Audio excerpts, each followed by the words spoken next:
Injuries are reported in an Amish wedding tent collapse, and a Pennsylvania man who cheated in a fishing tournament is arrested again.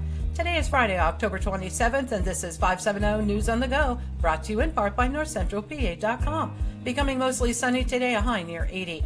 Hundreds of minks may be gone, but not forgotten. The United Sportsmen of Pennsylvania is offering a $1,000 reward for any information leading to the arrest of the person who released hundreds of minks from a Sunbury farm. The Daily Item reports officials believe the attack was planned, as other mink farms in the U.S. have also been targeted.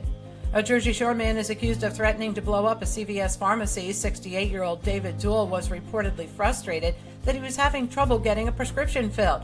Officers went to the Allegheny Street Pharmacy in Jersey Shore and found him outside the front door in his car, where he was taken into custody. 37-year-old Marcus McDaniel of Coatesville was found guilty of all charges for raping a child while living in Muncie. In 2022, McDaniel and 33-year-old Michelle Strayer of Muncie were arrested for the rape of a child under the age of 13. McDaniel is currently being held in New Hampshire after failing to appear in court. 46-year-old Christopher Hall of State College will spend the next 20 years in federal prison. He recently pleaded guilty in federal court for attempting to produce images containing the sexual exploitation of a 14-year-old. The case was brought as part of Project Safe Childhood, a nationwide initiative to combat the growing epidemic of child sexual exploitation and abuse. Only a few injuries were reported after a tent collapsed during an Amish wedding in Center County. The incident happened around 9 o'clock Thursday morning in Gregg Township. WTHA reports as many as 400 people were inside the tent when the collapse occurred. Despite the EMS being dispatched for a mass casualty event, there were only 6 minor injuries. The city of Williamsport plans to invest in recreational additions at the Mayor Phil Preziosi Park in Newberry. Possible additions to the park will include pickleball courts, a soccer field, and restrooms.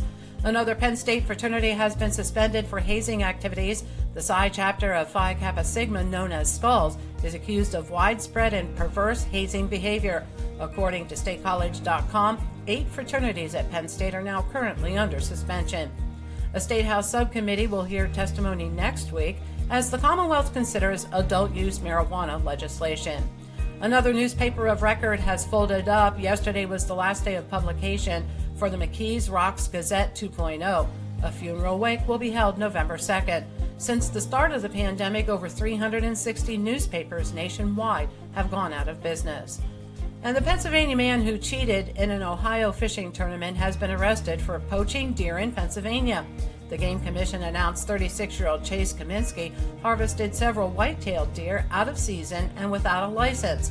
Last year, during a Lake Erie fishing tournament, he and another man put lead weights in their catch in an attempt to win lucrative prizes. For the latest in news and events, head on over to NorthCentralPA.com. I'm Liz Brady, and you're up to date with 570 News on the Go.